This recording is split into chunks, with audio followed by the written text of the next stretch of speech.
سامعین محترم، ہر سال 8 مارچ کو پوری دنیا میں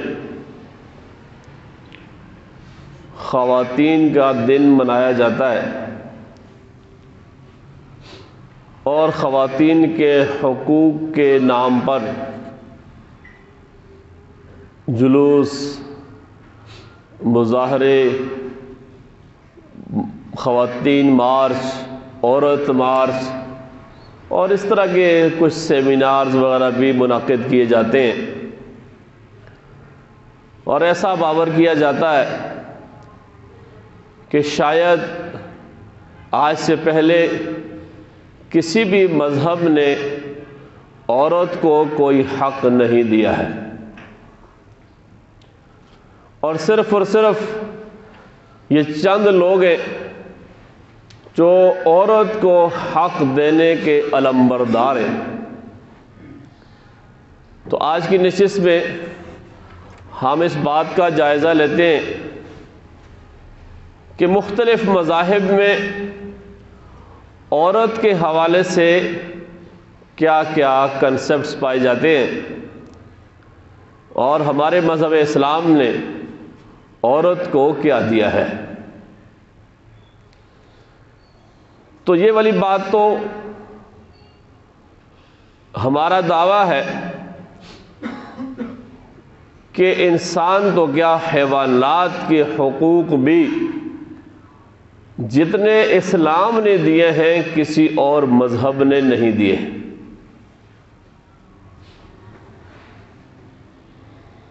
حیوانوں کے حقوق بھی مقرر کیے، اور اللہ کے رسول صلی اللہ علیہ وسلم نے باقاعدہ طور پر یہ تاکید فرمائی کہ جانوروں کو چارہ، پانی وغیرہ ان کی ضرورت کے حساب سے ان کو پورا دیا جانا چاہیے۔ تو جس مذہب کا پیغمبر وہ جانوروں کے حقوق کا بھی خیال کرتا ہو تو اس سے اندازہ لگائیے کہ اس مذہب میں پھر انسانوں کے حقوق تو کہیں زیادہ ہے۔ تو آج یہ نعرے بہت سارے بلند کیے جاتے ہیں، کبھی مزدوروں کا دن منایا جاتا ہے، کبھی ماں کا دن ہے، استاد کا دن ہے، اس طرح مختلف قسم کے ایام منائے جاتے ہیں۔ آج فلاں ڈے ہے، آج یہ ڈے ہے، لیکن اگر تھوڑا سا جائزہ لیا جائے تو سوائے چند نعروں کے اندر کچھ بھی نہیں ہے۔ حقیقتاً نہ مزدور کو آج تک وہ حقوق دے سکے، نہ ہی عورت کو وہ حقوق دے سکے، باقی سب چیزوں کا یہی حال ہے۔ تو سب سے پہلے یہ دیکھتے ہیں کہ دیگر مذاہب میں عورت کا کیا کنسپٹ ہے۔ یہودی مذہب، یہودی روایات کے مطابق عورت ایک ناپاک وجود ہے، اور اس کائنات میں مصیبت اسی وجہ سے ہے۔ ان کے نزدیک مرد وہ نیک سرشت ہے، حسن کردار کا حامل ہے، عورت بدطینت اور مکار ہے، کیونکہ اس نے آدم علیہ السلام کو بہلا پھسلا کر پھل کھانے پر آمادہ کیا جس سے اللہ نے منع کیا تھا۔ یہ یہودیوں کے ہاں عورت کا کنسپٹ ہے۔ یہودی شریعت میں مرد اختیار عورت کی محکومیت نمایاں ہے۔ عورت باپ کی رضامندی کے بغیر خدا کو راضی کرنے کے لیے منت اور نظر تک نہیں مان سکتی ہے۔ عورت کو دوسری شادی کا بھی حق حاصل نہیں تھا۔ اسی طرح جو آئلی زندگی ہے اس کے علاوہ عورت وصیت، شہادت اور وراثت جیسے حقوق سے محروم تھی، لیکن اسلام نے جو حقوق دیے اس کا ہم آگے ذکر کرتے ہیں۔ اسی طرح عیسائی مذہب میں اس عورت وہی نظریہ ہے عورت کے حوالے سے جو یہودیوں کا ہے، اور عیسائی مذہب کا بنیادی خیال یہ تھا کہ عورت گناہ کی ماں اور بدی کی جڑ ہے، اور عورت جہنم کا دروازہ ہے۔ ترتولیان یہ ائمہ مسیحیت میں سے ایک شخص تھا، اس کے عورت کے بارے میں جو نظریات ہیں وہ یہ کہتا ہے کہ عورت شیطان کے آنے کا دروازہ ہے، وہ شجر ممنوع کی طرف لے جانے والی، خدا کے قانون کو توڑنے والی اور خدا کی تصویر مرد کو غارت کرنے والی ہے۔ تو اس طرح کے نظریات یہودیت اور عیسائیت میں وہ عورت کے حوالے سے پائے جاتے ہیں۔ اسی طرح ہندو مذہب ہے، تو ہندو مت میں عورت کو سرکشی کی صفات کا مجموعہ، مردوں کو بہکانے والی، جھوٹی، مکار، احمق اور ظالم قرار دیا گیا ہے۔ عورت کو شودروں کے اس میں شامل کیا انہوں نے، جیسے ان کے ہاں مختلف قسم کی ذاتیں ہوتی ہیں، ذات پات کا بہت سخت قسم کا نظریہ ہے۔ ہندوؤں کے ہاں نچلی ذات کے لوگوں کو اوپر والی ذات کے لوگوں کے ساتھ نہ وہ بیٹھ سکتے ہیں، نہ وہ میل جول رکھ سکتے ہیں۔ تو اسی طرح وہ کہتے ہیں کہ عورت شودروں میں سے ہے، اور وہ کہتے ہیں پیدائشی گنہگار ہے۔ جو یونان کے لوگ ہیں ان کا جو نظریہ ہے وہ بھی اسی طرح کا ہے۔ وہ کہتے ہیں کہ عورت سے زیادہ فتنہ فساد پھیلانے والی دنیا میں کوئی چیز نہیں ہے، اور اسی طرح ان کی جو تہذیب و ثقافت ہے، ان کے علم و ادب میں عورت کو کوئی احترام حاصل نہیں تھا۔ یونانیوں کے نزدیک عورت ایک ادنیٰ درجہ کی مخلوق تھی، اور عزت و احترام صرف مرد کے لیے تھا۔ روم غلاموں کی طرح عورت کا مقصد بھی وہ یہ کہتے تھے رومی کہ یہ چاکری کرنا ہے، خدمت کرنا ہے۔ مرد اسی غرض سے لوگ عورتوں سے شادی کرتا ہے کہ وہ بیوی سے فائدہ اٹھا سکے۔ وہ کسی عہدہ کی اہل نہیں سمجھی جاتی تھی، حتیٰ کہ کسی بھی معاملے میں یونانیوں کے نزدیک عورت کی گواہی کا کوئی اعتبار نہیں تھا۔ رومی سلطنت میں عورت کو قانونی طور پر کوئی حق بھی حاصل نہیں تھا۔ یہ مختلف بڑے بڑے جو مذاہب ہیں مشہور، ان کے ہاں عورت کے بارے میں اس طرح کے نظریات پائے جاتے ہیں۔ اب آ جاتے ہیں جو موجودہ یورپ ہے، جو کہ ہر وقت وہ عورت کے حقوق کا ڈھنڈورا پیٹتا رہتا ہے اور دنیا میں سب سے بڑا دعوے دار بھی ہے۔ تو 19ویں صدی میں جب صنعتی انقلاب رونما ہوا، اس سے پہلے وہاں عورت مردوں کے ظلم و ستم کا نشانہ بنی رہتی تھی۔ کوئی ایسا قانون نہیں تھا جو عورت کو مرد کی زیادتیوں سے بچا دیتا۔ عورت مرد کے خلاف یورپ میں کوئی مقدمہ دائر نہیں کر سکتی تھی، کوئی اپنا کیس لے کے نہیں جا سکتی تھی۔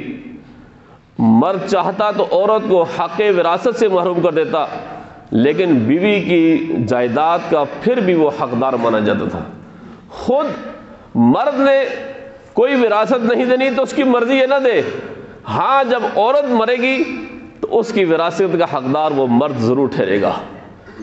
یعنی ہم جو بات کر رہے ہیں وہ قدیم یورپ، ان کا حال یہ تھا۔ آج تو وہاں پہ بہت ساری چیزیں آ گئی ہیں، اور وہ ساری کی ساری چیزیں انہوں نے ہمارے مذہب اسلام سے لی ہیں۔ ہم نے چھوڑ دی، انہوں نے لے لی۔ جب تک ہم نے اپنایا ہوا تھا ہم اوپر تھے، غالب تھے، ہم نے چھوڑی، انہوں نے لے لی، وہ غالب ہو گئے۔ تو اسلام کی فطرت میں تو یہ سب چیزیں اللہ جل شانہ نے رکھی ہیں۔ جو اس کی اچھی خوبیوں کو اپنائے گا وہ دنیا میں غالب آئے گا، وہ ترقی کرے گا۔ تو یہ مختلف مذاہب تھا، لیکن اسلام نے عورت کو باقاعدہ طور پر جو حقوق دیے وہ کسی اور مذہب میں نہیں ہے۔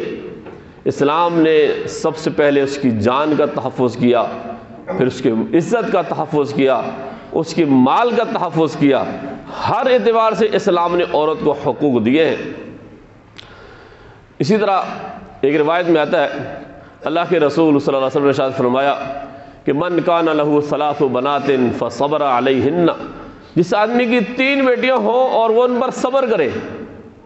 صبر کرنے کا اس لیے کہا ہے کہ عام طور پہ معاشرے میں بیٹی جب پیدا ہوتی ہے تو لوگ ناراض ہوتے ہیں، بعض اوقات تو کفریہ کلمات تک کہہ دیتے ہیں، یا اگر زبان سے اظہار نہ کریں تو دل میں اس طرح کا کچھ خیال رکھتے ہیں، نہیں، خوشی سے ان کو قبول کرے اور اللہ کی رحمت سمجھے۔ جس آدمی کی 3 بیٹیاں ہوں وہ اطعمہن، اور ان کو کھلائے، وسقاہن، ان کو پلائے، ان کے کھانے پینے کی ضروریات کا خیال کرے، وکساہن من جدتہ، اپنی استطاعت کے مطابق اس کے لیے لباس کا اہتمام بھی کرے۔ فرمایا کن لہ حجابا من النار یوم القیامہ، تو قیامت کے دن یہ اس کی بیٹیاں اس کے لیے جہنم سے پردہ اور حائل بن جائیں گی، جہنم میں جانے سے اس شخص کو بچا لیں گی۔ یہ فضیلت بیان کر کے اللہ کے رسول صلی اللہ علیہ وسلم نے یہ بتا دیا کہ بیٹیوں کو، عورت کو اپنے اوپر بوجھ نہ سمجھو، جو جس طرح دیگر مذاہب میں عورت کے حوالے سے فرمایا کہ ایسا نظریہ نہیں رکھنا ہے۔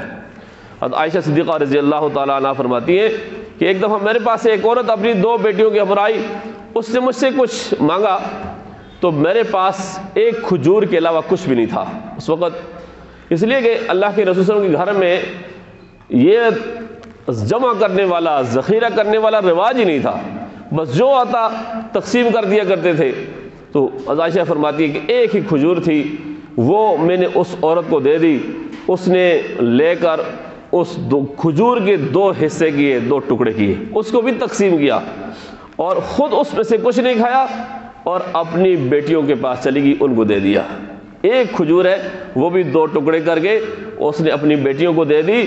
تو نبی کریم صلی اللہ علیہ وسلم جب تشریف لائے تو میں نے آپ صلی اللہ علیہ وسلم کو یہ واقعہ سنایا تو حضور نے فرمایا من ابتلی بشیء من هذه المناط کن لہ سترا من النار، فرمایا جس آدمی کو بھی بیٹیوں کے ساتھ آزمائش میں ڈالا گیا، یعنی اس کے ہاں بیٹیاں ہی پیدا ہوئیں، بیٹے نہیں ہیں، اور اس نے ان کی پرورش کی جیسے دیگر روایات میں آتا ہے، تو وہ بیٹیاں اس کے لیے جہنم کی آگ کے مقابلے میں رکاوٹ بن جائیں گی، وہ جہنم میں نہیں جائے گا، جنت میں جائے گا۔ تو ہمارے ہاں بھی بعض علاقوں میں جب بچی پیدا ہوتی ہے نا تو کچھ اس طرح کے نظریات لوگ رکھتے ہیں یا اس کو برا سمجھتے ہیں، یا اگر بیٹے پیدا نہ ہو، بیٹیاں ہی ہوں تو پھر بہو کو تانا مارتے ہیں اور بعض اوقات تو گھر سے بھی نکال دیتے ہیں۔ باہر کے اس طرح کی چیزیں بہت ساری ہمارے معاشرے میں ہیں، یہ بہت ہی غلط ہے، یہ اسلام کے اور اس جو قرآنی اور اللہ کے رسول صلی اللہ علیہ وسلم کی جو تعلیمات ہیں اس کے سراسر خلاف ہے، ایسا نہیں ہونا چاہیے۔ پھر عورتوں کا احترام وہ کتنا زیادہ ہے، اللہ کے رسول صلی اللہ علیہ وسلم کی احادیث بہت ساری اس حوالے سے مروی ہیں۔ سیدنا ابو ہریرہ رضی اللہ تعالیٰ عنہ کی روایت ہے، فرماتے ہیں کہ ایک آدمی اللہ کے رسول صلی اللہ علیہ وسلم کے پاس آیا اور اس نے عرض کیا، اے اللہ کے رسول، لوگوں میں سے سب سے زیادہ میرے حسن سلوک کا حقدار کون ہے؟ آپ سے فرمایا کہ تیری ماں۔ اس نے پھر سوال کیا، پھر حضور نے فرمایا تیری ماں، پھر اس نے سوال کیا پھر کون ہے؟ حضور نے فرمایا کہ تیری ماں۔ جب اس نے پھر پوچھا تو حضور نے فرمایا کہ تیرا باپ۔ 3 دفعہ فرمایا کہ تیری ماں، اور چوتھے سوال پر حضور نے فرمایا کہ ابو کا تیرا باپ۔ اب یہ دیکھیں نا، اب اس حدیث پاک میں بھی عورت کا درجہ مرتبہ زیادہ ہے، ماں کا درجہ مرتبہ زیادہ بیان کیا گیا ہے، اور پھر اس کے بعد 3 دفعہ کے بعد یہ کہا جا رہا ہے۔ اب جو لوگ یہ کہہ رہے ہیں کہ اسلام میں یا کسی اور مذہب میں یا پاکستان میں عورتوں کے حقوق نہیں ہیں، تو یاد رکھیں سب سے زیادہ حقوق تو ہمارے اسلام نے دیے ہیں، اللہ اس کے رسول صلی اللہ علیہ وسلم نے سب سے زیادہ حقوق دیے ہیں۔ 3 دفعہ سوال کیا، 3 دفعہ فرمایا کہ تمہاری ماں سب سے زیادہ تمہارے حسن سلوک کی حقدار ہے، اور چوتھے نمبر پہ پھر باپ کے بارے میں فرمایا۔ اب ہو سکتا ہے کہ سارے حضرات سوچتے ہوں کہ ہم تو باپ ہیں، ہمارا حق کم کیوں گیا، عورت کا حق زیادہ کیوں ہے، ماں کا درجہ کیوں زیادہ ہے؟ تو اس کو بھی ذرا سمجھیے کہ ماں کا درجہ اس لیے زیادہ ہے کہ اولاد کے لیے ماں کی قربانی سب سے زیادہ ہے۔ باپ اولاد کو پیدا نہیں کرتا، وہ ماں پیدا کرتی ہے، پھر پیدا کرنے کے سے پہلے کے سارے مراحل بھی وہ تکلیفیں وہ ماں اٹھاتی ہے، باپ نہیں اٹھاتا، پیدا کرنے کے بعد بھی ساری تکلیفوں سے آزمائشوں سے کون گزرتا ہے؟ وہ ماں گزرتی ہے۔ بچے پیشاب کرتا ہے، بچہ بار بار گندا ہوتا ہے، وہ تنگ کرتا ہے، اس کی ہر بات کا صفائی کا خیال کرنا، باپ تو ان سب چیزوں سے مبرہ ہے، بے نیاز ہے، اس کی تو جان ہی چھوٹی ہوتی ہے۔ تو اس لیے چونکہ عورت کی قربانی زیادہ ہے، اولاد کے حوالے سے ماں کی قربانی زیادہ ہے، اس لیے پھر بار بار فرمایا کہ تمہاری ماں تمہاری ماں تمہاری ماں، چوتھے نمبر پہ فرمایا کہ تمہارا باپ۔ تو اس لیے اس بات کو بھی ذرا سمجھیے، یہ ناراض ہونے کی ضرورت نہیں ہے، اس کو سمجھنے کی ضرورت ہے۔ اس طرح کو روایت میں آتا ہے، کسی نے ابو ذر غفاری رضی اللہ عنہ فرماتے ہیں کہ ایک مرتبہ میں نے غصے کی حالت میں آ کر ایک غلام کی ماں کے بارے میں کچھ نامناسب سی بات کہی، تو حضور نے فرمایا کہ یا ابا ذر عیرتہ بامہ، اے ابو ذر کیا تم نے اسے اس کی ماں کے متعلق تم نے اس کو عار دلائی ہے؟ انک امرؤ فیک جاہلیہ، فرمایا ابھی تک آپ کے اندر جاہلیت والی بات پائی جاتی ہے۔ اس لیے کہ ہر آدمی کو اپنی ماں بہت اچھی لگتی ہے، اس لیے کسی آدمی کو اس کی ماں باپ کے حوالے سے گالی نہیں دینی چاہیے، برا بھلا نہیں کہنا چاہیے، گالی دینا ویسے ہی برا ہے، لیکن کسی کی ماں کے حوالے سے اگر اس کو یاد کیا جائے تو یہ بہت ہی بری بات ہے۔ اسی طرح اسلام نے عورتوں کی عزت کا بھی تحفظ کیا ہے۔ قرآن کریم کے سورہ نور کی آیت نمبر 23 پہ اللہ فرماتے ہیں ان الذین یرمون المحصنات الغافلات المؤمنات، جو لوگ بھی پاک دامن بے خبر مومن عورتوں پر تہمت لگاتے ہیں، فرمایا کہ لعنوا فی الدنیا والآخرہ، دنیا اور آخرت دونوں میں ان پر لعنت ہے، وَلَهُمْ عَذَابٌ عَظِيمٌ، اور ان کے لیے بڑا عذاب ہے۔ اس لیے کسی پر تہمت بھی نہیں لگانی ہے۔ تو یہ والی وعید ذکر کر کے اللہ جل شانہ نے قرآن پاک میں اسلام نے عورت کی عزت کا بھی تحفظ کر دیا۔ اور پھر اس سے اگلی جو آیت اس میں فرمایا، ایک اور جگہ فرمایا والذین یرمون المحصنات ثم لم یاتوا باربعۃ شہداء، فرمایا وہ لوگ جو پاک دامن عورتوں پر تہمت لگاتے ہیں پھر ان کے پاس 4 گواہ بھی نہیں ہے۔ زنا کے حوالے سے یہ بڑی بات چل رہی ہے، تو اس کے پاس پھر گواہ بھی نہیں ہے، ویسے اس نے تہمت لگائی، تو فرمایا فجلدوہم 80 جلدہ، فرمایا کہ انہیں 80 کوڑے لگاؤ۔ ایک عورت پر، عزت دار عورت پر اس نے داغ لگایا، اب اس کی سزا یہ ہے کہ 80 کوڑے اس کو لگائے جائیں۔ وَلَا تَقْبَلُوا لَهُمْ شَهَادَةً أَبَدًا، فرمایا کہ ان کی گواہی کبھی قبول نہیں ہوگی، عدالت میں جا کے اب آئندہ کسی کے خلاف گواہی بھی نہیں دے سکتے، یہ مردود الشہادت ہو گئے ہیں۔ وَأُولَٰئِكَ هُمُ الْفَاسِقُونَ، فرمایا کہ یہی نافرمان فاسق لوگ ہیں۔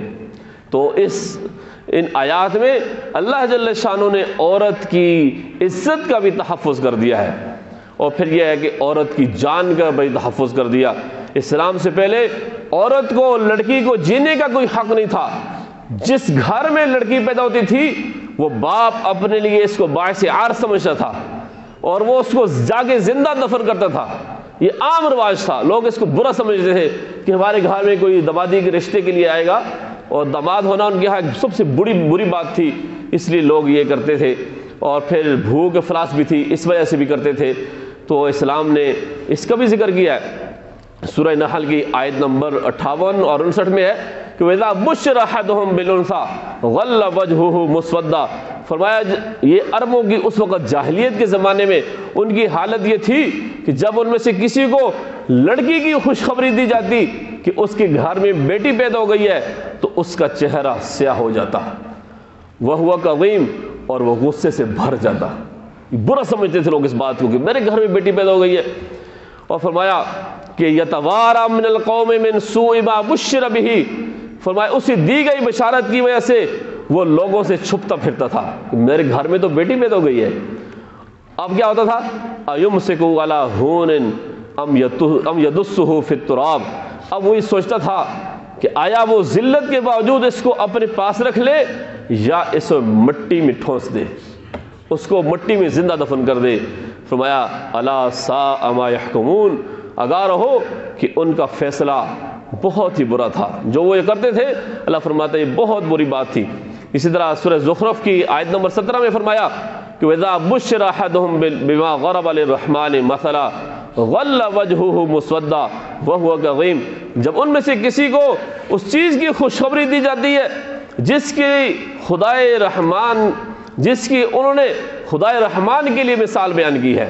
یہ مشرکین کا عقیدہ تھا کہ وہ فرشتوں کو اللہ کی بیٹیاں کہتے تھے، تو خود تو اللہ کے لیے بیٹیاں بناتے ہیں۔ اللہ فرماتا ہے کہ جب ان کو بیٹی کی خوشخبری دی جاتی ہے تو غلّ وجہ مسودہ، ان کا چہرہ سیاہ ہو جاتا ہے، وہو کظیم، اور وہ غصے سے بھر جاتے ہیں۔ اسی طرح قرآن کریم کی سورۃ تکویر کی آیت نمبر 8 اور 9 ہے کہ وَإِذَا الْمَوْءُودَةُ سُئِلَتْ، فرمایا زندہ درگور کی ہوئی بچی جس کو زندہ قبر میں ڈالا گیا ہے، اس سے قیامت کے دن پوچھا جائے گا۔ وَإِذَا الْمَوْءُودَةُ سُئِلَتْ، پوچھا جائے گا بِأَيِّ ذَنبٍ قُتِلَتْ، بتاؤ تمہیں کس جرم میں قتل کیا گیا ہے۔ جتنے لوگوں نے یہ فعل کیا اس دن اس بچی سے پوچھا جائے گا بتاؤ تمہیں کس جرم میں انہوں نے قبر میں زندہ ڈالا ہے۔ تو یہ سب وعیدیں ذکر کر کے اللہ جل شانہ نے عورت کی جان کا بھی تحفظ کر دیا۔ پھر یہ جو لوگ یہ عورت مارچ والے جو ہر سال پوری دنیا میں 8 مارچ کو یہ مارچ کرتے ہیں اور یہ والی کہ جی عورت کو حق نہیں ہے، تحفظ حاصل نہیں ہے، تو یاد رکھیں اسلام نے سب سے زیادہ تحفظ وہ عورت کو دیا ہے۔ اس سے پہلے تو عورت کی جان بھی محفوظ نہیں تھی، اس کی عزت بھی محفوظ نہیں تھی، اور کسی طرح کا بھی اس کے حق حاصل نہیں تھا۔ پھر اسلام نے آ کر صرف یہ نہیں کیا، باقاعدہ طور پر اسلام سے پہلے وراثت کا عورت کو کوئی حق نہیں تھا، لیکن اسلام نے آ کر عورت کو وراثت میں بھی باقاعدہ طور پر حقدار قرار دیا ہے کہ اگر کسی آدمی کے بیٹے اور بیٹیاں ہیں تو بیٹے کو ڈبل ملے گا، اس کا نصف وہ بیٹی کو ملے گا۔ یہ باقاعدہ طور پر یہ حق دیا ہے۔ اور اب اس پر بھی کچھ لوگ جو مغرب سے متاثر ہے مسلمان وہ بھی بات بیان کرتے ہیں، اور مغربی لوگ وہ تو باقاعدہ طور پر یہ اعتراض کرتے ہیں کہ اسلام نے عورت کو میراث میں مرد کے برابر قرار کیوں دیا۔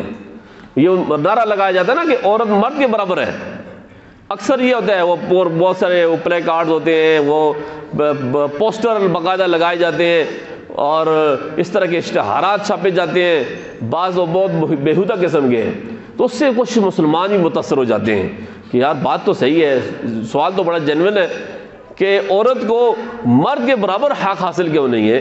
تو اس بات کو سمجھیے کہ عورت کو میراث میں جو آدھا حق دیا ہے وہ اس وجہ سے دیا ہے کہ عورت 2 جگہ سے مال لیتی ہے۔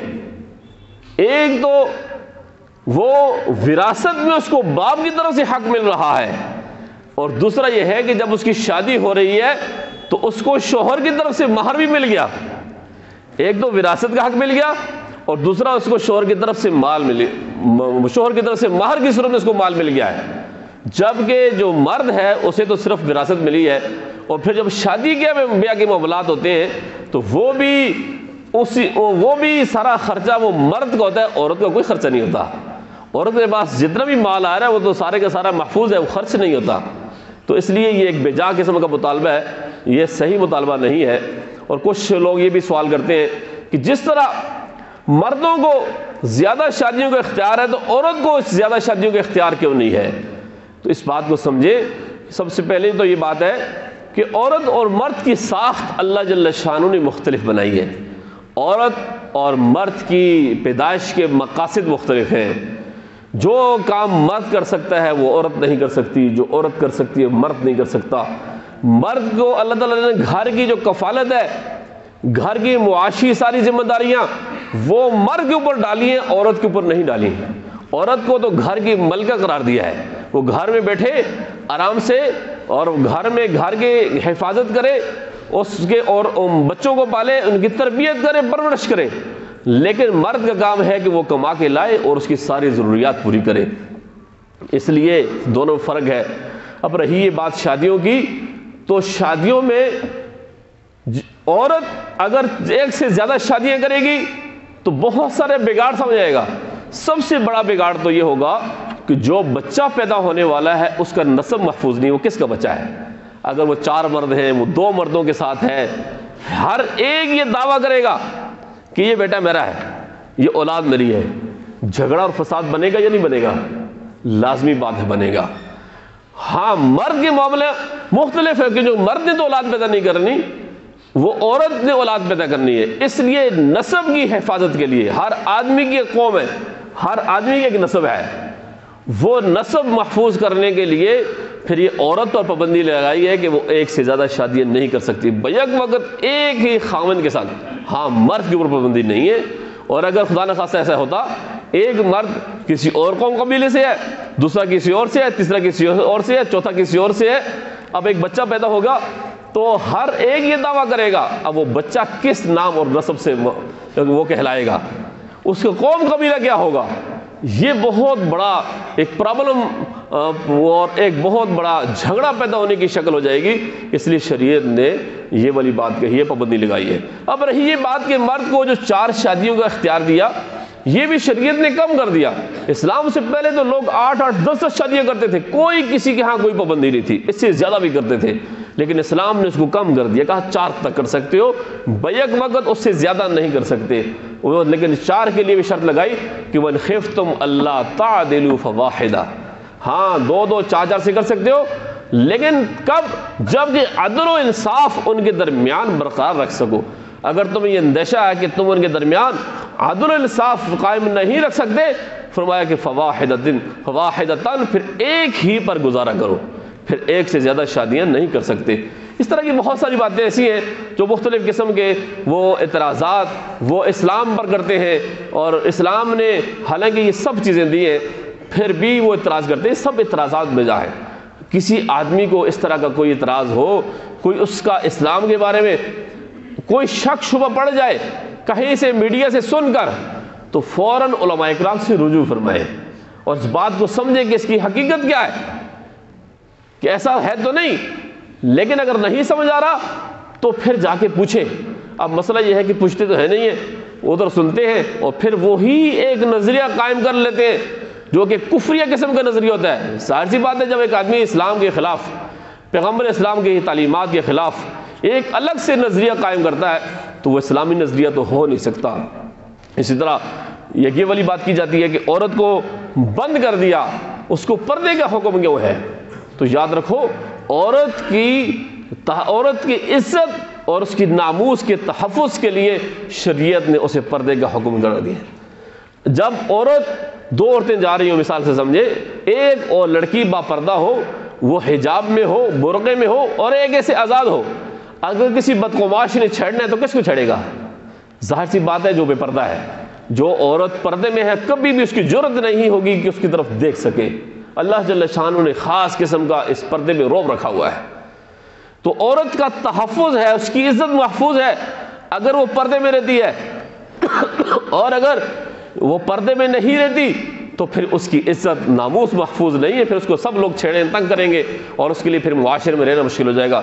ایک سوال یہ بھی ہے کہ چونکہ اسلام میں 2 عورتوں کی گواہی ایک مرد کے برابر ہے، تو یہ ایسا کیوں ہے کہ جس طرح ایک مرد کی گواہی ہے تو اس کے مقابلے میں ایک ہی عورت کی گواہی بھی ہونی چاہیے، لیکن اسلام نے اس عورت کی گواہی کو آدھا کیوں قرار دیا؟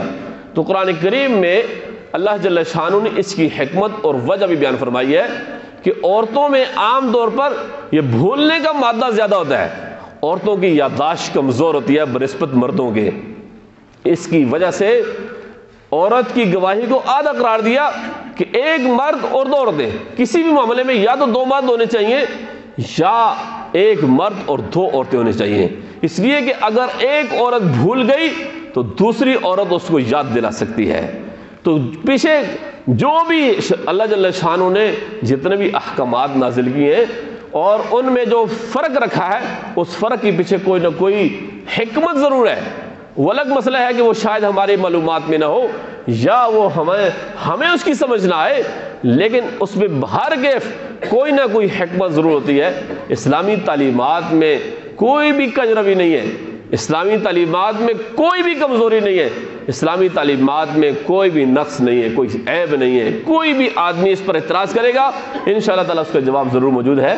تو یہ جو ہر سال 8 مارچ کو پوری دنیا میں عورت کے مارچ کے حوالے سے یہ جو ایک ڈرامہ سا کیا جاتا ہے، بھائی پاکستان میں بھی شروع ہو گیا، تو اس کے پیچھے اور مقاصد ہیں. یہ مقصد ہرگز نہیں ہے کہ عورت کو حقوق دیے جائیں، ورنہ عورتوں پر بے پناہ ظلم و ستم باہر نہیں ہوتے. لیکن یہاں پر یہ کیا جاتا ہے. البتہ ہمارے مسلمانوں کے اندر بھی کمزوری ہے کہ ہم نے ان چیزوں کو سمجھا نہیں ہے. اور ہم نے اپنی زندگی میں ان قوانین کو اپلائی نہیں کیا، لاگو نہیں کیا، جس کی وجہ سے پھر وہ ان کو اعتراضات کا موقع مل جاتا ہے۔ اور یہ بات حقیقت ہے کہ ہمارے ہاں بھی بعض معاشروں میں جاہلیت والے کام کیے جاتے ہیں، عورتوں پر ظلم و ستم ہوتا ہے، اور اسی طرح بعض جگہوں پر وہ اولاد کی وجہ سے، جہیز کی وجہ سے، بیٹے نہ ہونے کی وجہ سے عورتوں پر تشدد کرتے ہیں۔ لیکن یاد رکھیں یہ کسی کا انفرادی فعل ہے، مذہب اسلام نے تو یہ تلقین کسی کو نہیں کی، اسلام نے تو یہ حکم کسی کو نہیں دیا، یہ کسی بھی شخص کا، ایک مسلمان کا انفرادی فعل ہے۔ تو انفرادی فعل کو کسی مذہب کا وہ ماٹو قرار نہیں دیا جا سکتا، کسی بھی مذہب کی تعلیمات قرار نہیں دیا جا سکتا۔ اللہ جل شانہ ہمیں ان تعلیمات کو سمجھ کر عمل کرنے کی توفیق نصیب فرمائے۔ وآخر دعوانا الحمدللہ رب العالمین۔